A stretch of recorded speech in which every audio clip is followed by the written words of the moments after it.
Let's start with the conditional probability. Okay, an important topic.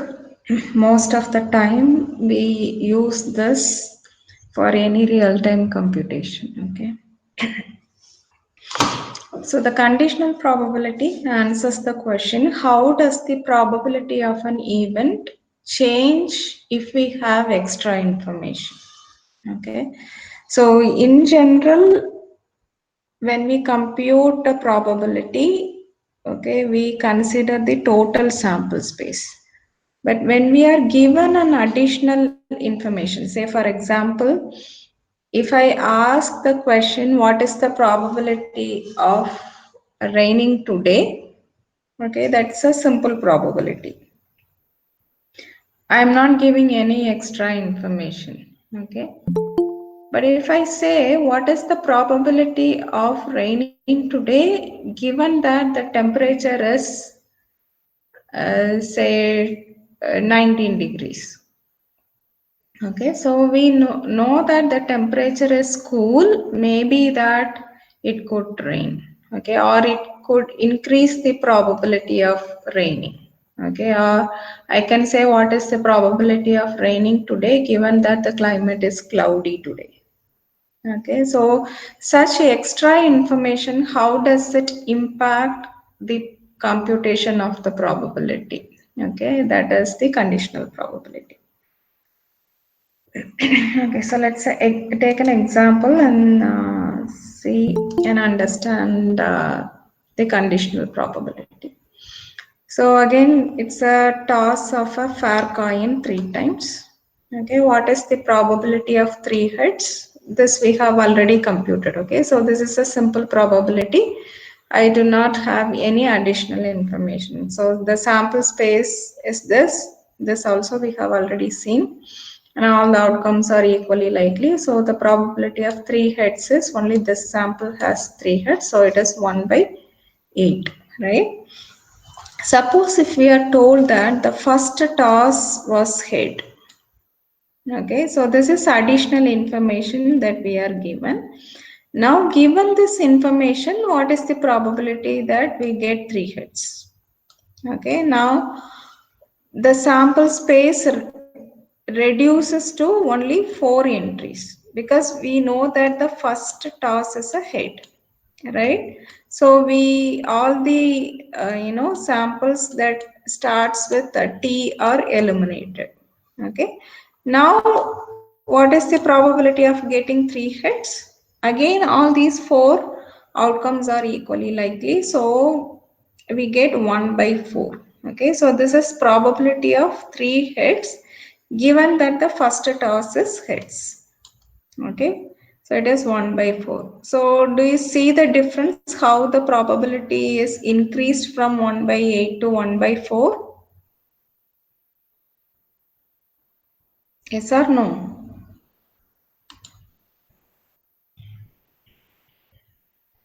Do you hear me?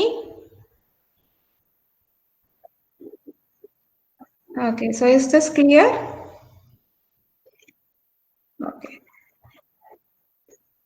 So if we rephrase this in terms of events, okay, we can say A is a event, okay, where all the 3 tosses are heads, okay, and B is another event. The first toss is a head, okay. So again, the experiment is tossing a fair coin 3 times, okay. So this event represents this set, okay. So the conditional probability of A knowing that B has occurred is represented as probability of A given B.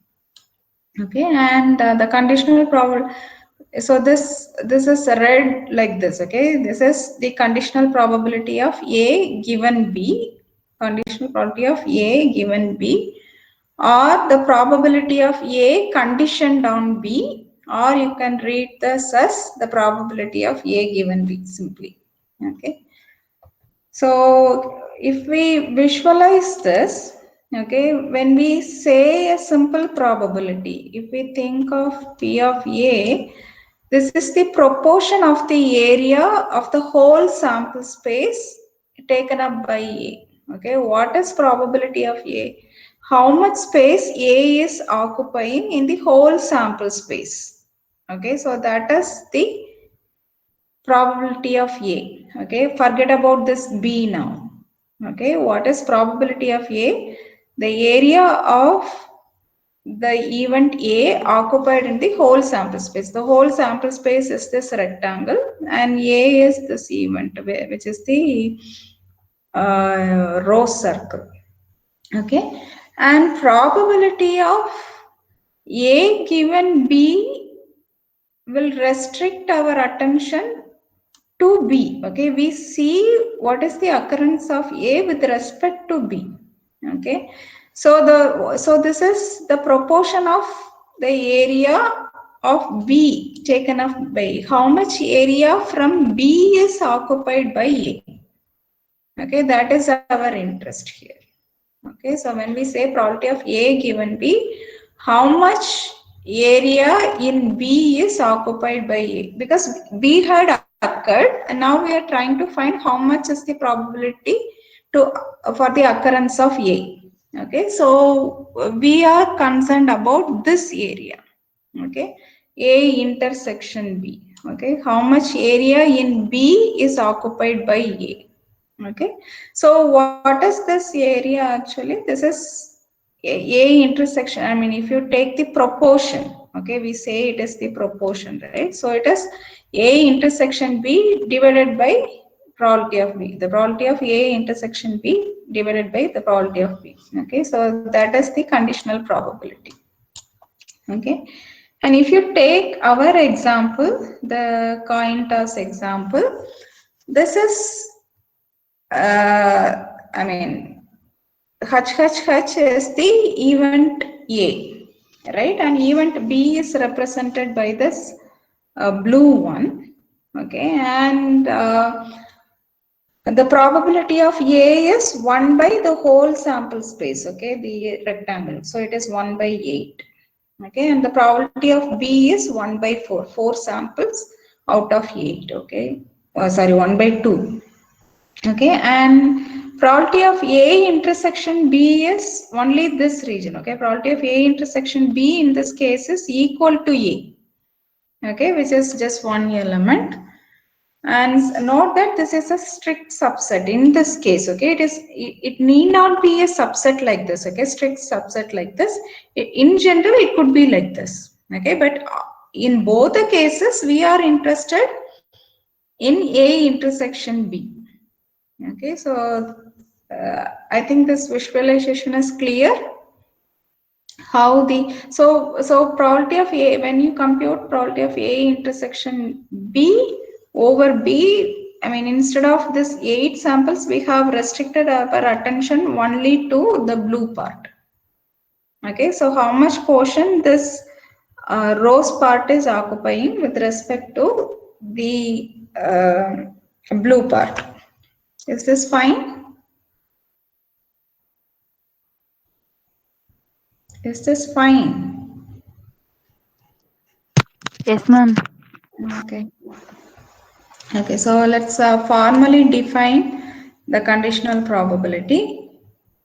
Let A and B be events. We define the conditional probability of A given B as probability of A given B equal to probability of A intersection B divided by probability of B, provided probability of B is not equal to 0. Okay, so let's redo the coin toss example using this formula. So we know that A is 3 heads and B is first toss's head. Okay, so probability of A is 1 by 8, we know, and probability of B is 1 by 2. Okay, we have just seen the blue this is blue portion and this is the rose.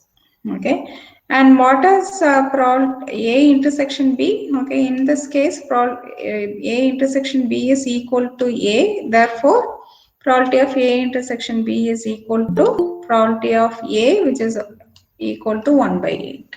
Okay, so now what is probability of A given B? It is 1 by 8, which is the probability of A intersection B. Okay, divided by the probability of B, which is 1 by 2. Okay, which will give you 1 by 4. Okay, so this is what we have gotten the direct computation as well, right?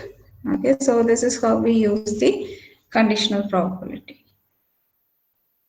And we get the multiplication rule from the conditional probability formula.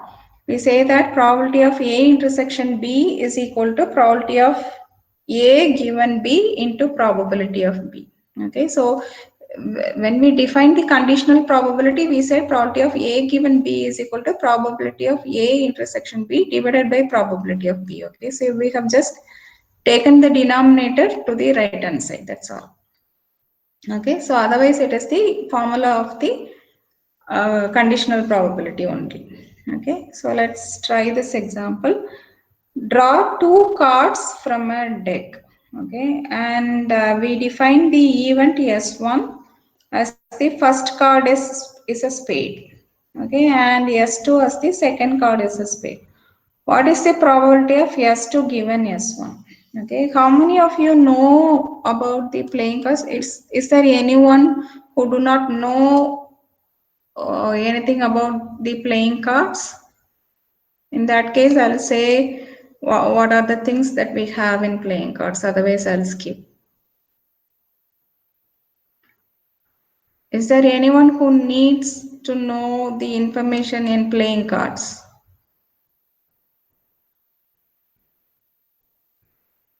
Okay, assuming that everyone knows, okay, I just ignore those details. Now how to compute? If you compute it directly, what is the probability of S2 given S1? Okay, can anyone say how we get 12 by 51?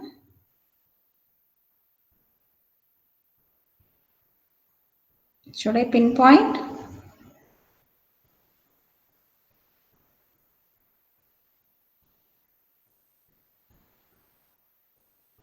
Is there anyone who can explain this?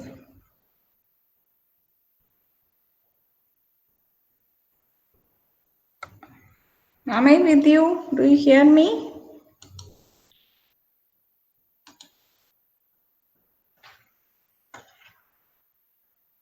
Am I still connected to you?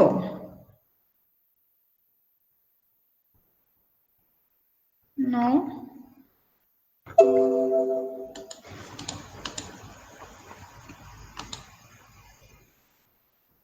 What about Ajay? Ajay, yes. Ma'am, ma'am, இருக்கீங்க ma'am. தெரியுதாம்மா இந்த இது எப்படி வந்ததுன்னு தெரியுதா? Direct கம்ப்யூட்டேஷன்ல எப்படி compute பண்றோம்னு தெரியுதா?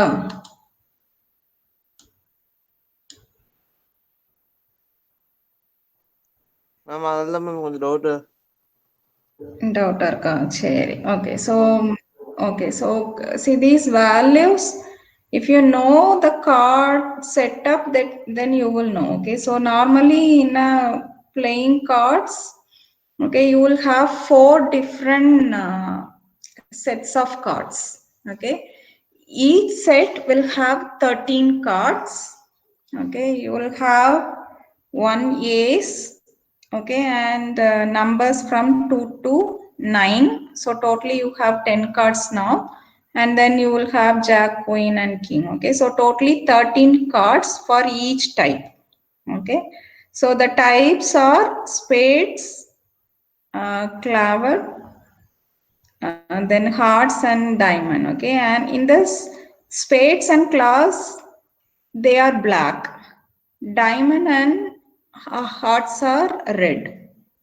Okay, so totally you have 13 into 4, which is 52 cards.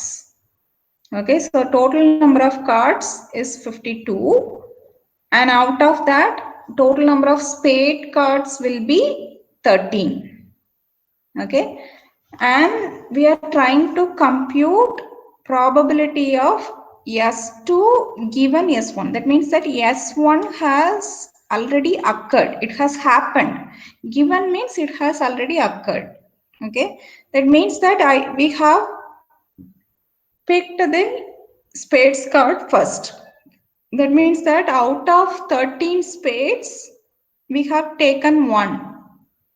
Okay, so we have only 12 spade cards now, and the total cards also will reduce from 52 to 51. Right? So அது now, ma'am huh? புரிஞ்சிருச்சு ma'am. புரிஞ்சிச்சா? Okay, now to get the second card to be the spades is 12 by 51, right? So this we can compute using the conditional probability as well, okay? What is the probability of S1? 1 by 4. Okay, how did we get this 1 by 4, Ajay? Ma'am How did we get this 1 by 4? வந்து ma'am அது ma'am அது 4 cards இருக்கு ma'am.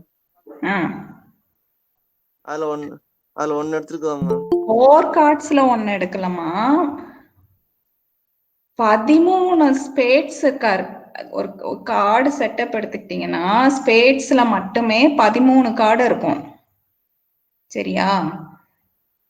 அதாவது ace ஒரு card, அது 1 மாதிரி வச்சுக்கோங்க. 1 to அது ஏஸ்ன்னு சொல்லுவாங்க. சரியா? அதுல இருந்து அப்புறம் 2 to 9 மொத்தம் நம்பர்ஸ்ல 10 ஜாக் குயின் கிங். ஸோ மொத்தம் 13 கார்டு இருக்கும். இத மாதிரி 4 செட் இருக்கு. Spades, clubs, diamond and hearts. சரியா? ஸோ அப்ப ப்ராபபிள் ஒரு கார்டு ஸ்பேட் கார்டு எடுக்கிறதுக்கு எனக்கு 13 கார்டு ஸ்பேட்ஸ் இருக்கு. சரியா? 13 கார்டு ஸ்பேட்ஸ் எவ்வளவு, டோட்டல் கார்ட்ஸ் எவ்வளவு? 52. ஸோ அப்ப 13 by 52 will give you 1 by 4. சரியா?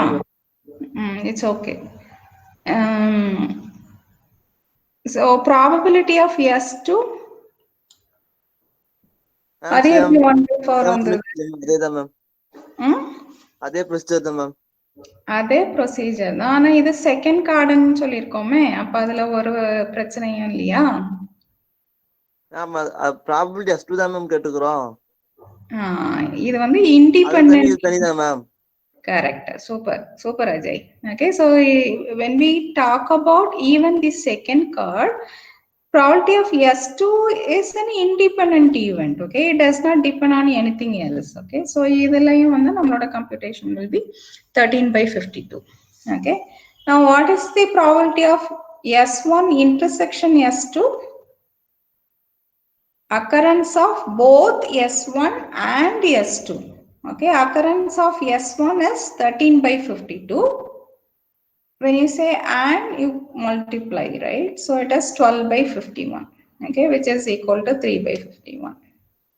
Okay, and now compute the probability of S2 given S1 using this formula. Okay, you are computing probability of S1 given S2.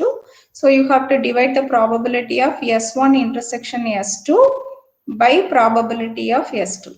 Okay, so you have computed probability of S1 intersection S2 to be 3 by 51, and probability of S2 is 1 by 4. When you divide this, you will get 12 by 51. So 3 by 51 will come, this 4 will go up, so 3 into 4 is 12 by 51, right? Okay, so with direct computation also we get the same answer. When you use the conditional probability, then also we will get the same answer. Fine? Yes ma'am. Good. Okay, so the next is the law of total probability, one of the most important formula in probability. Okay, in many applications we will use this. Okay.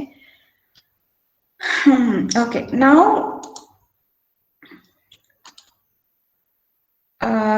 your omega is the sample space, okay, which is the rectangle, and your sample space is partitioned into 3 events, okay, mutually exclusive events, B1, B2 and B3. Okay, mutually exclusive means what?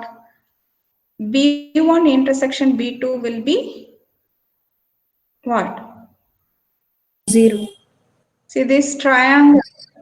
Yes,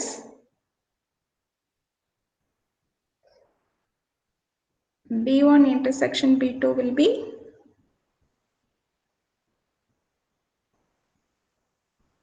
if they are mutually exclusive. Okay, so the area of B1 is this triangle and B2 is this portion and B3 is this portion. Okay, when you have mutually exclusive events, okay, events are simply subsets of your sample space, right? So when they are mutually exclusive, the intersection of one event with the other is null. Okay, the null set. Okay, so I don't have anything in common between B1 and B2, B2 and B3. Similarly, B3 and B1 and so on. Okay, no two sets share anything in common. Okay, and that is why we say, I mean, this is one thing, mutually exclusive is one thing, and we say the sample space is partitioned. Okay, partition means what? All the elements in the sample space are included in any one of the events. Okay, either in B1, B2 or B3. All the elements are divided between B1, B2 and B3, and none of the elements are shared between the subsets. Okay, so that is the case. Okay, now a new event occurs. Okay, which is A. Now, how do I find the probability of A is the question. Okay, we do not know where really A falls. Okay, so this you can imagine like we are given, I mean, the sample space is a pair. Say, for example, it stores the, you know, age and what will be the rights? Okay, say for example, B1 is child, B2 is male, and B3 is female set. Okay, you know that. You know the complete detail about the B1, B2, and B3. Okay, and these are kids information, and this is some male information, this is female information, and the information that you have stored is say weight. Okay, don't ask me whether the weights are do the weights are mutually exclusive. Okay, it is not mutually exclusive set, but there could be something which is very specific. I mean, this example may not be suitable, but assume that, okay, none of the weights of male are really heavy and female are, you know, middle weighted, and kids are really thin. Okay, assume that these weights did not interfere with each other. Okay, just to understand. Okay, now you are given a new weight. Okay, a new weight has come and you do not know among which of these three classes it will fall into. Okay, so now this is A is unknown. Okay, how to find the probability of the unknown event? That is the law of total probability. Okay, so what it says, the new event probability can be obtained by the probability of the new event intersection B1 plus the probability of new event intersection B2 plus the probability of new event intersection B3. Okay, and we can rewrite this intersection part using the conditional probability, which is nothing. A intersection B1 is nothing but probability of A given B1 into probability of B1. Okay, similarly, we have converted all these intersections into conditioned formula. Is it okay? Okay, in classification problem, what we do is that we are not bothered about the probability of A. We are bothered about these quantities. Okay, whichever quantity among these three is maximum, that will be the class of A. Do you get it? Suppose if B1, B2, B3 are three different classes and you wanted to classify or find the label for the unknown pattern A. Okay, you will compute this quantity. Okay, so this is with respect to B1. Okay, so you will get a probability. Okay, and here also you will get another probability. This is another probability. The whichever value is maximum, if this value is maximum, the label for A will be B1. A will be assigned to this class. Otherwise, if B value is greater, this product is greater, then you will assign the pattern A to this class and so on. Do you get this? So fundamental classification problem. Okay, your ML. Okay, starts from here. Is this clear? Law of total probability. Yes. Yes, ma'am. Clear. Fine. Okay. Now you are, okay, we'll work out an example. An yarn contains 5 red balls and 2 green balls. 2 balls are drawn one after the other. What is the probability that the second ball is red? Can anyone compute? And the ball drawn is replaced, okay. So what are we asked? We are given 5 red balls and 2 green balls. Okay, so we'll define 2 events. Okay, one is how many draws we are doing? We are making 2 draws. Okay, so the first event, so let the R1 represent the draw of the, the first draw is red ball. G1, we can say it is the red ball, a green ball. Okay, and the second draw, you can define 4 such events, right? The second draw is a red ball and the second draw is green ball. Now, what are we trying to compute? What is the probability that the second ball is red? That means that we have to find P of R2. Is that clear? Were you able to compute that one? We are defining 4 events. Okay, R1 will represent the event that we draw red ball in the first draw. Okay, similarly you can define G1. Okay, and you can define R2 and G2, and we wanted to find the probability of R2.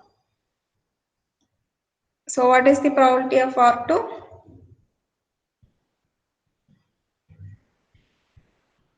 Direct computation.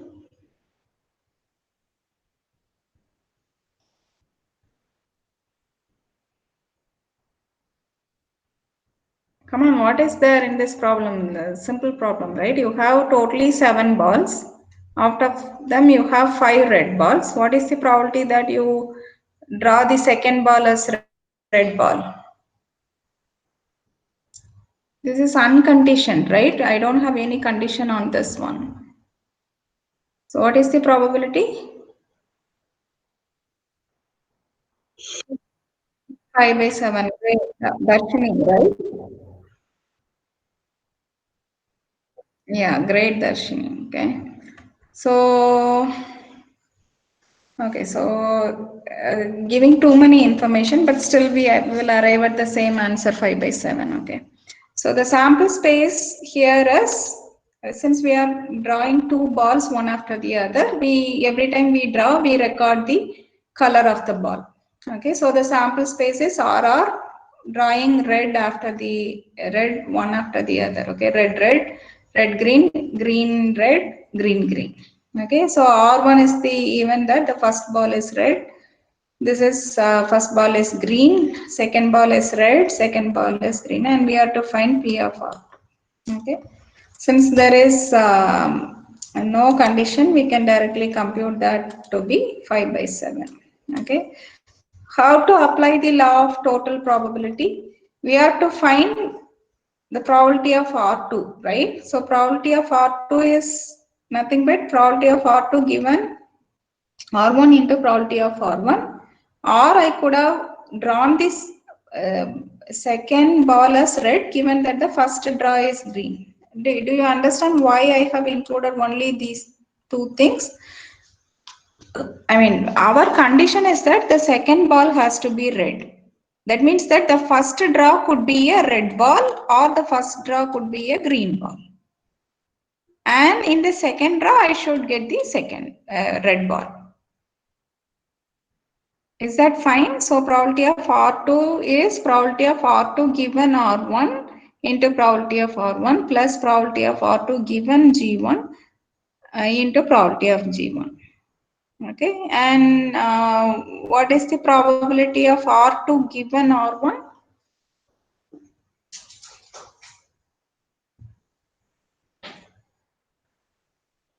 The first ball is, why did I get, okay, the first ball we have, I mean, it is not replaced, okay, so the first ball we have already taken, okay, R1 had already occurred, okay, so out of 5 red balls, we have only 4 remaining, and the total balls is only 6.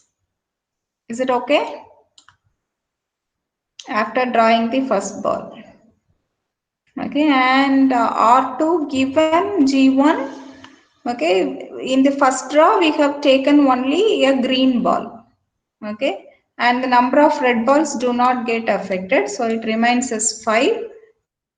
The total number of balls is only 6 because we have taken one green ball out. Is that fine? Okay, now you have to simply substitute. And what is probability of R1? It is 5 by 7. Probability of, because there is no condition here, okay, and probability of G1 is 2 by 7, okay. You simply substitute and you will get the same 5 by 7 which we have got here. Is that fine? Any doubt? Why we have included only these things? If you have no doubt, then next is an exercise you have to do on your own. What are the other choices we have here? I mean, the conditional probability.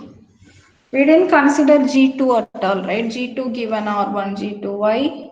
Because we are not bothered about the green ball as a second attempt draw. Okay, I hope you had understood. Now this is an exercise for you. Okay, a similar problem with slight variation. Okay, an urn contains again 5 red balls and 2 green balls. A ball is drawn. If it is green, a red ball is added to the urn. Okay, in the earlier example, we did not return anything to the urn. But here, if you draw a green ball, you will replace it with the red ball. If it is a red ball that you had drawn, okay, you will replace with a green ball. And the original ball is not returned to the urn. Okay. Then the second ball is drawn. What is the probability of the second ball to be red? Can someone work out and tell me the answer?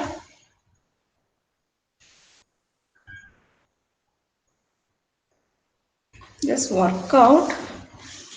Meantime, just 2 minutes. Okay, I'll watch out the time.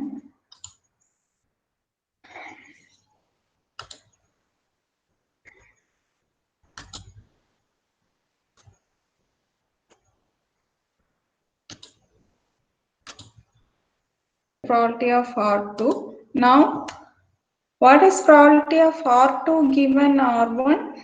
If you had taken a red ball in the first draw, you are not going to replace it, but you are going to replace it with a green ball. Okay, so the count of green ball is going to increase, not the red ball, right?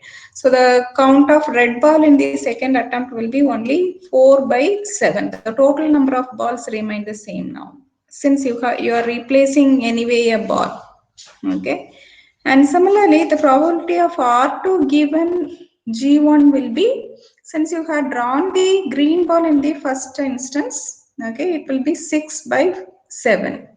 you're going to return a red ball. Okay, so the count of red ball will increase. Okay, so the probability of what about the probability of R1? It remains the same as the previous problem. Okay, so it is 5 by 7. Similarly, the probability of drawing green ball is 2 by 7. Okay, you simply apply in the law of total probability, you will just get it. Okay, so this can also be done using this tree. Okay, so we are given a an, okay, and these edges will indicate the probability.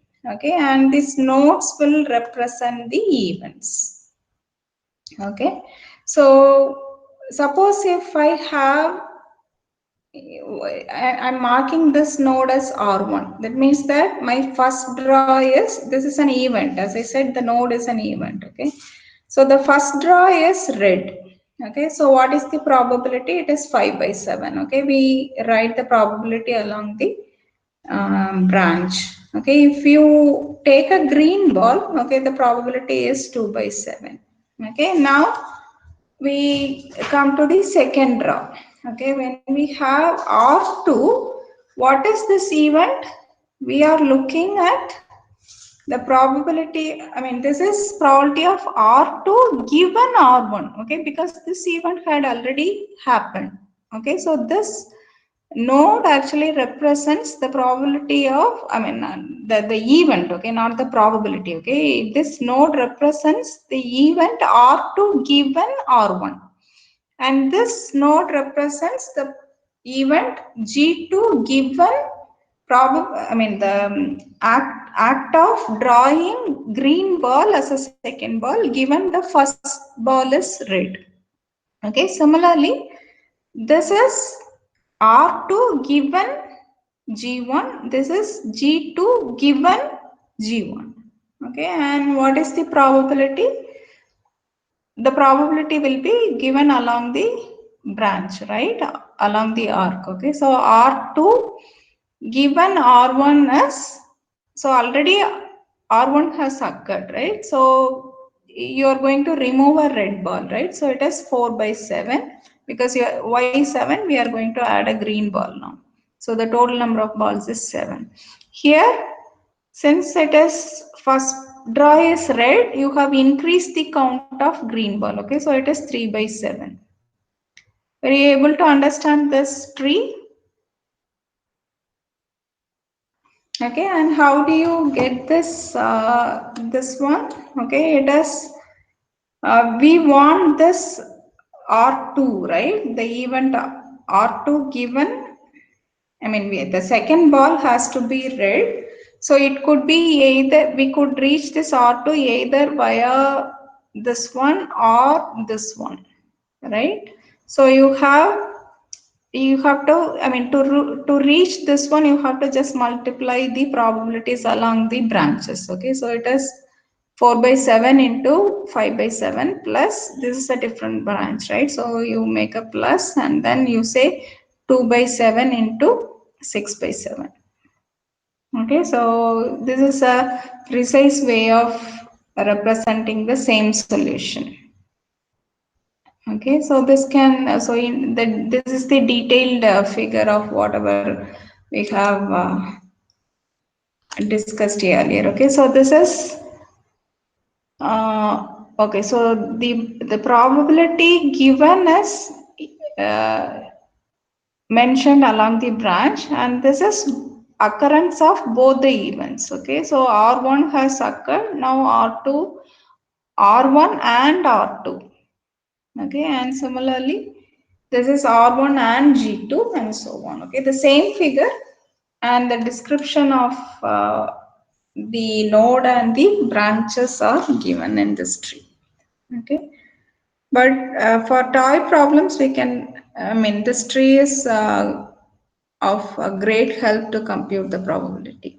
Okay, now the concept of independence. Okay, this is also very, very important. Okay, A is independent of, A is one event, B is another event. So you have two events and you say the event A is independent of event B if probability of A given B is equal to probability of A. What does it mean? Okay, so the occurrence of B does not affect the probability of A. That is the meaning, right? When see, remember the very first problem that we have seen, okay, with the coin toss one, okay. When we computed probability of A, it was 1 by 8, and when we computed probability of A given B, it is 1 by 4, right? So it increased, okay. There was an influence of the event B over A. Okay, but if there is no influence, okay, if this probability is not going to improve because of this B, it is same as that of probability of A. That means that A and B are independent. It is not influencing at all. Okay, so that is the formal definition also say. Two events A and B are independent if probability of A intersection B is equal to probability of A into probability of B. Okay, so this is exactly the same as that of this one. Okay, so if you, so using the multiplication rule, what you had probability of A intersection B is equal to probability of A given B into probability of B. That is the original formula, right? Now probability of A given B is equal to probability of A. So this probability of A intersection B becomes probability of A into probability of B. Okay, so this is the condition for two events A and B to be independent. Is this clear? Yes, ma'am. Okay. Okay, an example, toss a fair coin twice. Okay, you have two events. H1 is actually heads on the first toss. H2 is heads on the second toss. Are these H1 and H2 independent? Okay, so we are trying to find what is the probability of H1 intersection H2. Okay, what is the probability of occurring the first toss to be head and the second toss to be head? Okay, it has first toss to be head is 1 by 2 and the second toss to be head is 1 by 2. So it is 1 by 2 into 1 by 2 equal to 1 by 4. Okay, which is same as that of this one, right? So you do not have, I mean, the probability of A, I mean, what is the probability of H1 given H2? I mean, the probability of H2 given H1? That is the probability of the second toss to be, I mean, probability of H2, second toss to be heads given that the first toss is head. Is there any influence? Because the tosses are independent, right? Yes or no? So this is equal to probability of H2. Do you see that? Do you see this or not? Yes, ma'am. Okay, so these two events are independent. Okay. Okay, now this is an exercise for you. You just work it out. Toss a fair coin 3 times. Okay, and you have the event H1, it says heads on the first toss. Okay, and event A is 2 heads in the total. Okay, are H1 and A independent? Quickly work it out and tell me.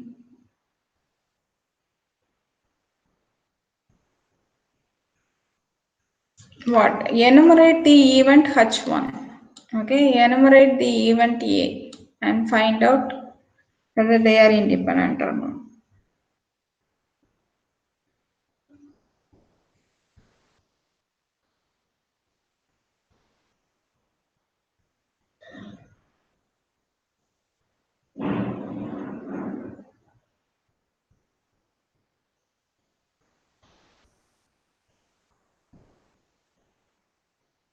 Are they independent or dependent?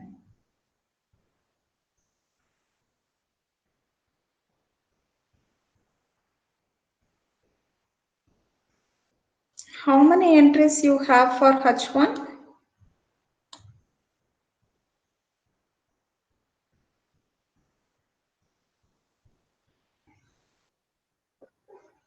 For first, you are tossing it for 3 times.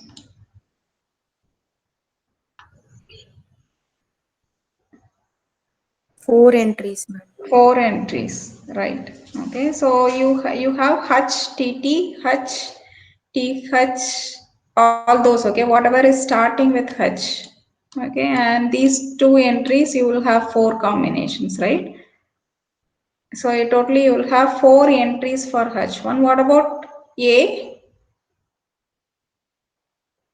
You should have 2 heads at least. Okay, so you can have head, tail. Okay, or you can have, I mean, this T can either occupy this position or the middle position or the first position, right?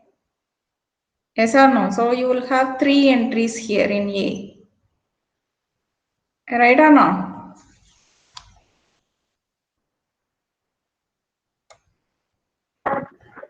Yes, ma'am. Yeah. So H1 is this one. H1 is this one, and A is this one, total of 2, right? So the A intersection B, you have 2 entries. Do you see that? A intersection H1, A intersection H1, you have these 2 entries. What is A? A will have this element, and you will have one more element which is THH. Okay, so that is A. Okay, and now you have A intersection H1 to be HHT and THH. Is it okay or not? So probability of A given H1 is what? What is the probability of A given that H1 has occurred? So it is 2 out of 4. Okay, which is not equal to probability of A. What is the probability of A? Which is 3 out of 8. Is this fine?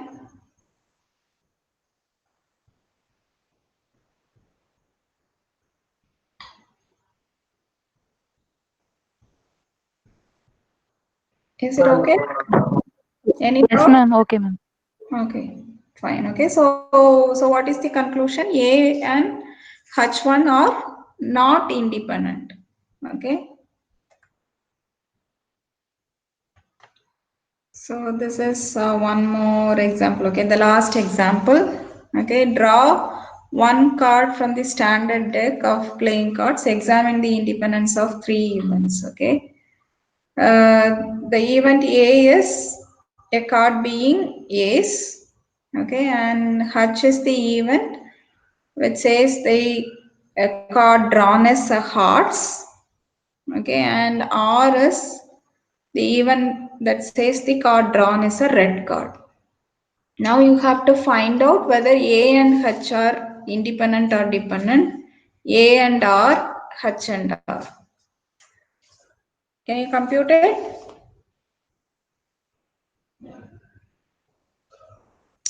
So when you take A and H, what should you establish? Compute probability of A given H. Okay, if that is equal to probability of A, then they are independent. Do you get it? To establish the independence of A and H, you will compute probability of A given H. Okay, if that is equal to probability of A, then both are independent, otherwise not. Now, what is the probability of A given H?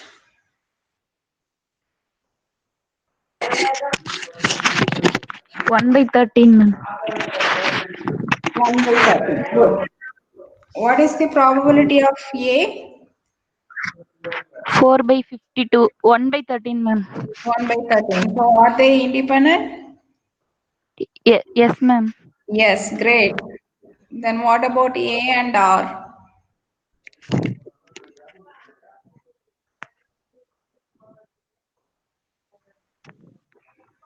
Already you have the probability of A with you. Now all that you have to compute is probability of A given R.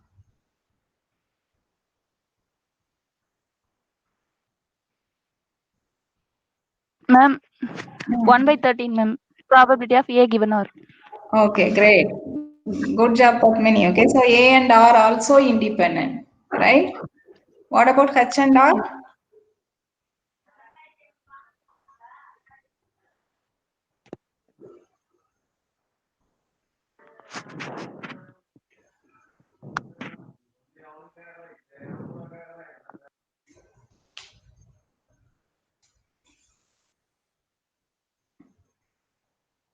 Probability of H Ma'am, is, prob yeah, ma'am, probability of H 1 by 4, ma'am. okay. Probability of H by H given R 1 by 2, ma'am. 1 by 2. So they are not Not independent. independent. Great job, Padmini. Great job. Okay, this is exactly what I wanted to say. Anybody who didn't understand this one? Okay, so this is, I mean, the other way also we can compute. Okay, the probability of R, the probability of being a red card is 1 by 2. The probability of red card, given that it is a hearts. Okay, you know that hearts are all red. Okay, so the probability is 1. Okay, so this way also we establish that H and R are not uh, independent. Okay, they are dependent. Okay, so I'm stopping at this point. All that we are left with is Bayes theorem. Okay, which is one of the powerful tool for classification. Okay, which we will derive from this conditional probability and work out an example as well. Okay, in the next class, maybe on Wednesday. Okay, any doubt? Okay, if there are no doubts, thank you so much. I troubled you today so much, delayed a lot. Okay, sorry and thank you so much for being patient with me. Okay, thank you. Bye bye.